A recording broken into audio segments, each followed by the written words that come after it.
Guys, I'm live. This is my first official episode of the Daily Shred with Shredder Rex, as I'm calling myself for this series. Rex is my middle name. I'm Jimmy Rex Wiseman Jr. My actual, I could talk all day about stuff, I guess, and it's not talking, it's supposed to be shredding, but let me just say a few things. My adoptive grandpa's name was Rex. His first name was Rex. Rex McAllen Wiseman was my dad's dad. And then my dad then my grandpa, Rex McAllen Wiseman, named his two sons, James Rex Wiseman, which is my dad. His other son was John Mark Wiseman. So James and John, like the sons of thunder, sons of Zebedee in the Bible. There was James Rex Wiseman, and I'm James Rex Wiseman Jr. Then there was John Mark Wiseman, who was actually a gay dude. My dad kept that guy a long way from me. My dad only saw John Mark Wiseman like twice in my life or something like that. My adopted dad just kept him away from me for whatever. My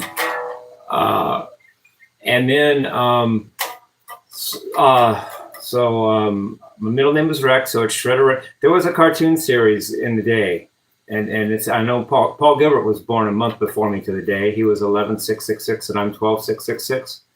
So Paul Gilbert named his band Racer X. Paul and I both grew up in the late 70s, early 80s. I grew up more in the 80s because I didn't grow up very fast. There was a cartoon called Speed Racer, and one of my favorite racer characters in that show was a character named Racer X, and that's where Paul Gilbert got the name for his first band, Racer X, from. And I'm calling, rather than Racer, it's Shredder, and rather than X, it's Rex. So I'm calling myself Shredder Rex for this episode. And I even have a second YouTube channel. It's actually one of my YouTube channels, but it's an old one that I recovered recently, that I'm calling Shredder Rex. So Shredder Rex is actually my alternate YouTube channel, or second YouTube channel, if you want to look at it that way. And then of course the main channel is Shirtless Guy. And while I'm talking, I am doing all this talking. I'm supposed to be playing, but interesting numbers and names in my information, because being born 12/6/66 is really a big can of worms, actually. Turns out that Randy Rhoads was born 12/6/56, so I'm 10 years apart from Randy Rhoads to the day. Paul Gilbert was born 11/6/66, and I'm 12/6/66, so we're a month apart to the day. And Steve I was born 6/6/60, and I'm 12/6/66, so we're exactly 6 years and 6 months apart to the day, which is half of 13 years, by the way. 6.5 years, or 6 months and 6 years, is half of 13 years. And we both have 6/66 in our birthday, and he was 6 years old on 6/6/66, which is 6 months before I was born. Not only on top of all that, the verse in the Bible that mentions 6/66 is Revelation 13:18. And you can get 13:18 twice in two different ways from my birthday. If you take the 12/6, that could be 6/66, because 12 is 6 and 6. So that 6/66 is 18, which is the verse of the Bible, 13:18, that mentions 6/66. And then the other part, the 1966, if you take out the 9, the 1, 6, and 6 make 13, which is the chapter 13 that 666 is mentioned in the Bible. So there you have Revelation 13:18.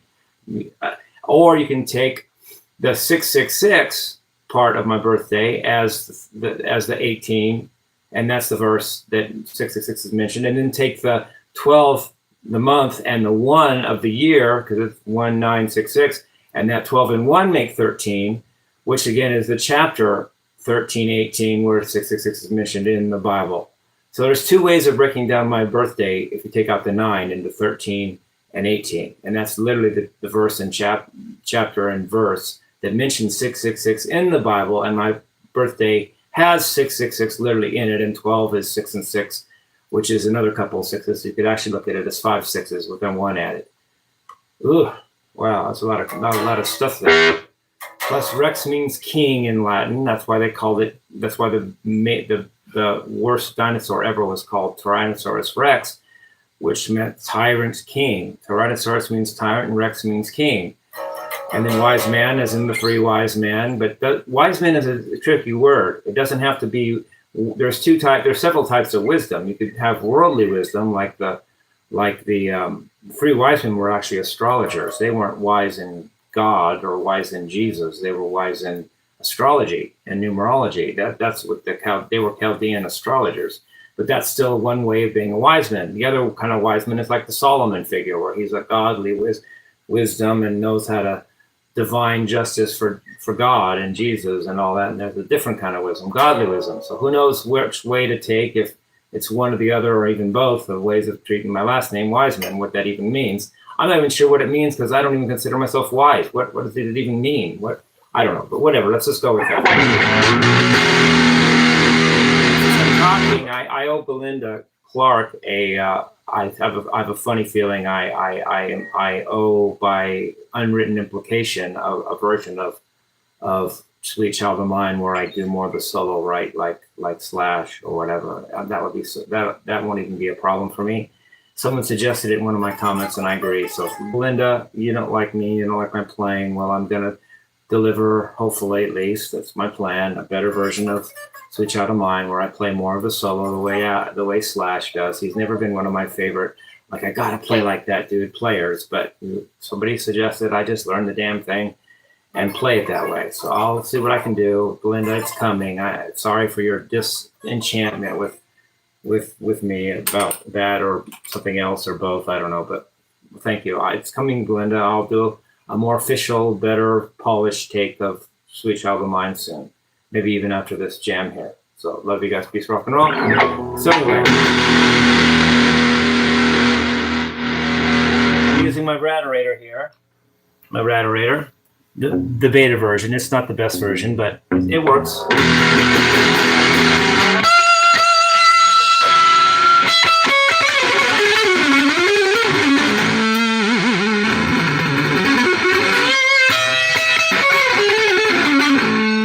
Got my sweep picking together. It was on a live that I actually nailed my sweep picking right on camera. I wasn't planning on it. It wasn't rehearsed. That you know it's going to happen. There it was right on the live, and that was a big bounce for me, because sweep picking is the almost like the holy grail kind of shredding. If you can do sweep picking, you can do anything. If you can't do sweep picking, then there's 1,000 guys that can do what you do. You know, it's a really weird leap to go to sweep picking for some dumb reason. And it also ties in arpeggios into the shred mix more than just non-sweep picking playing. So, and arpeggios are important because they involve chords, and that's a whole nother alchemy and math of sound that you don't have to do if you're just doing alternate picking and scales. But then again, you don't throw away the alternate picking and scales. You have the sweeping to it, which makes it even more interesting. It's a lot, but let's just work on it.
Speaking without.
Pedal. It's really great.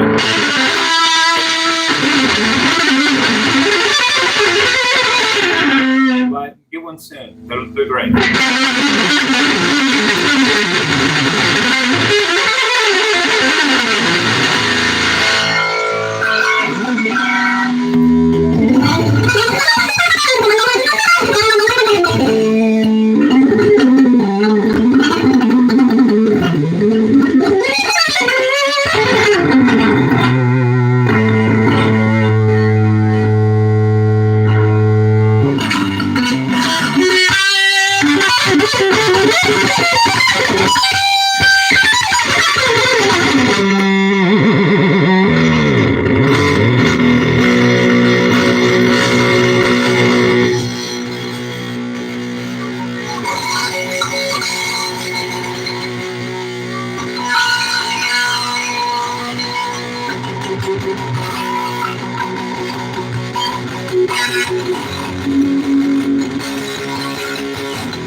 For Button Up Monday this Monday, I'm going to do, if I can, I'm going to do Bicycle Race by Queen. Oh my gosh, that is such a cool song. I'm just going to have to belt out the Freddy if I can, you know. I must be picking, my also picking good. Take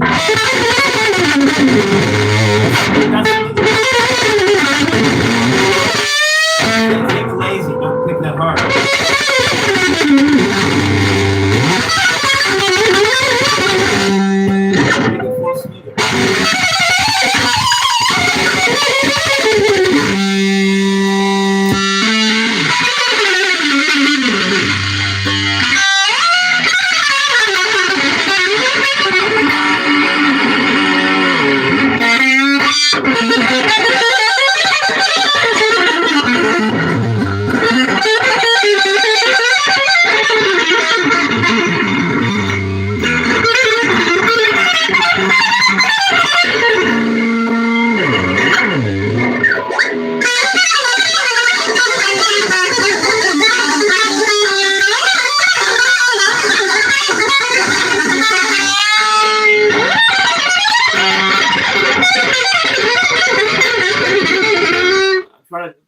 from Junkie by Steve Vai on Flexible is so cool.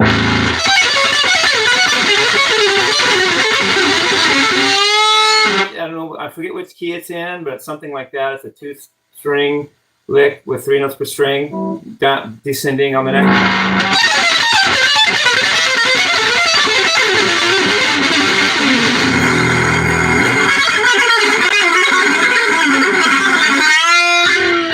That lick is deceptively hard. It's hard to keep that pattern going. It changes as you go. It's like different weird fingering. It's hard to do that.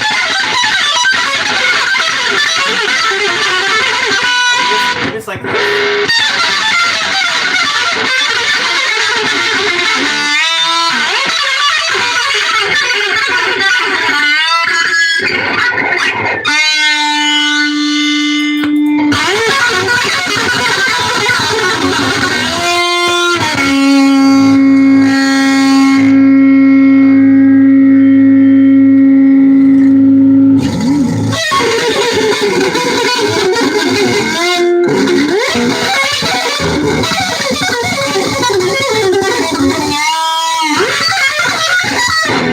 do it ascending.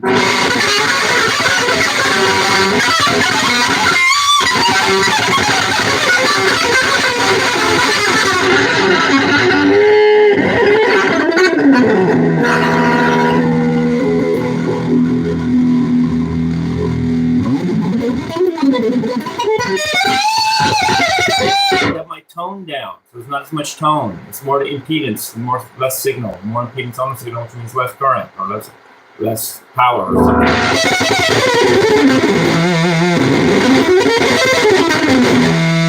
Tone knob up, it sounds like that.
And Sweet Child of Mine, I'm gonna enjoy doing. I like where he does the E harmonic minor thing.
scales are so cool.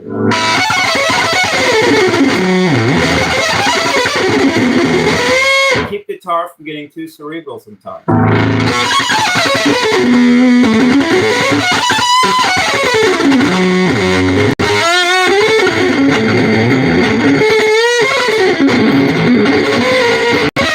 can't go wrong with pentatonic. Every note sounds good. You can go wrong, it's just hard to.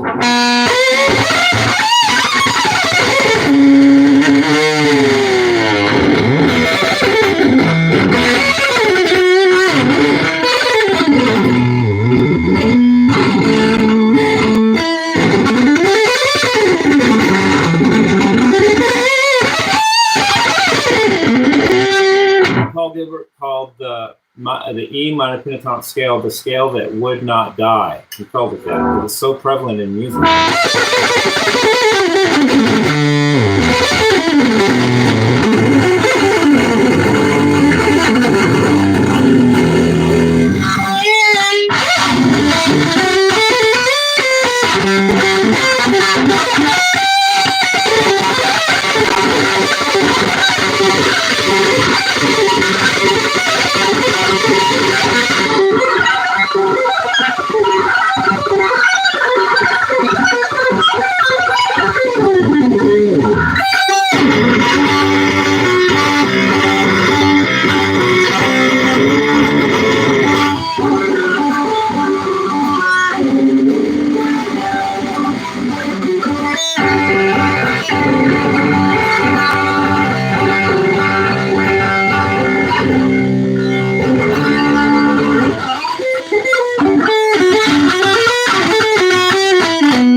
Actually 5 modes of the pentatonic scale too. You can actually don't think of it as 5 different modes of it.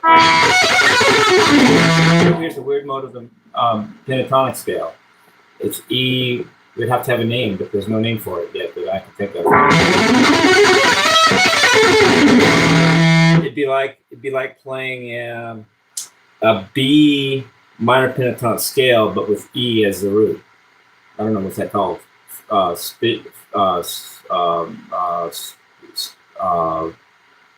don't know what you call it.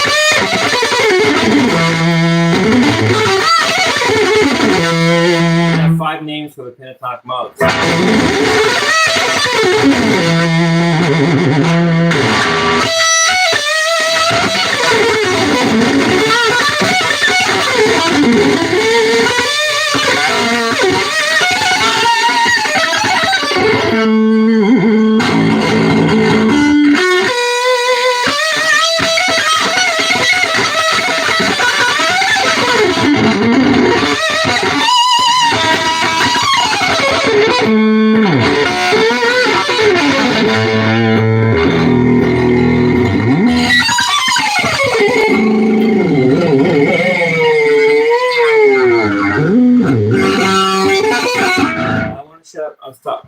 Hey, that's a good sign. I said shut up and I meant stop playing. So I do think that playing is talking, right?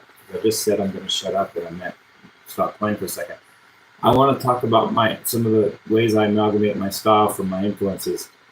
but I'm giving them credit. I'm not just saying, why aren't I great? I'm giving them credit.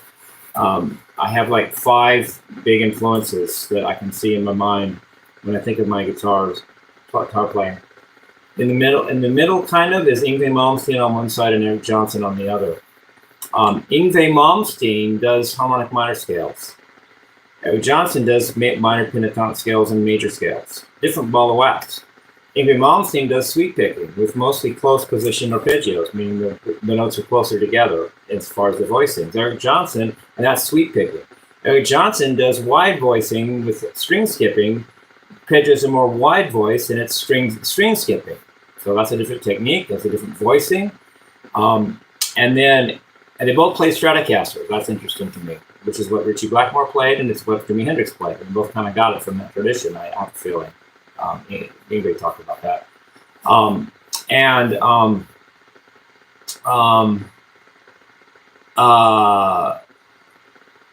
Yeah. And Yngwie Malmsteen's kind of more classical, but and Eric Johnson is more often country, and both of them, of course, are. Yngwie Malmsteen's more heavy metal, and Eric Johnson's more straight ahead rock and roll. And then to add to that, I have Paul Gilbert, who's the greatest alternate picker ever, one of them. And that's where you add the alternate picking to the mix, because Yngwie Malmsteen does alternate picking, and so does Eric Johnson, but none of them do it quite as good as Paul Gilbert. So now you have Yngwie Malmsteen, Eric Johnson, Paul Gilbert. But then you have to add the tapping part of what I like to do. And there's 2 parts to that. There's Eddie Van Halen, who invented it, and there's Steve Vai, who perfected it. So those are my 5 main players in my wheel of, maybe it's a pentagram, maybe it's like 5-point star. Yeah, 2 points are, let me get straight in my mind here. Do I have it pointed down or up? That's an interesting question. 2 points right here. Well, I do. I think I have it pointed. Well, I'm gonna point it up for you guys.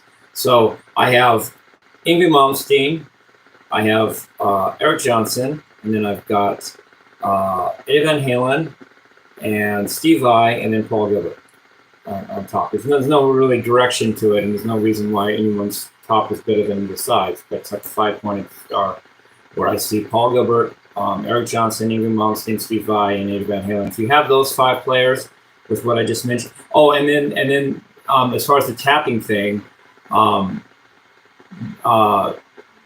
between Steve Vai and Eddie Van Halen, you have like all the tapping you would need, and they're both rockers. They're not so much classical or any of that. They're main straight ahead rock, whereas Paul Gilbert can be straight ahead rock or classical, depending on what band he's in. If he's in Resurrect, it's kind of a heavy metal thing. If it's in Mr. Big or some other things, it's more bluesy and things like that. He can do both.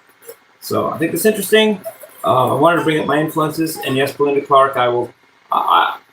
I'm almost like it's not even going to be hard for me to learn the solos that Slash does and Sweet Child of Mine. I just didn't, and I'd like to do my own stuff, but because of the suggestion of my commenter and for Belinda, I'll try to do a more official take of Sweet Child of Mine that sounds more like the record, and all that. So I love you guys. Peace, rock and roll. This has been the first episode of The Daily Shred with Shredder Rex. Love you guys. Peace, rock and roll.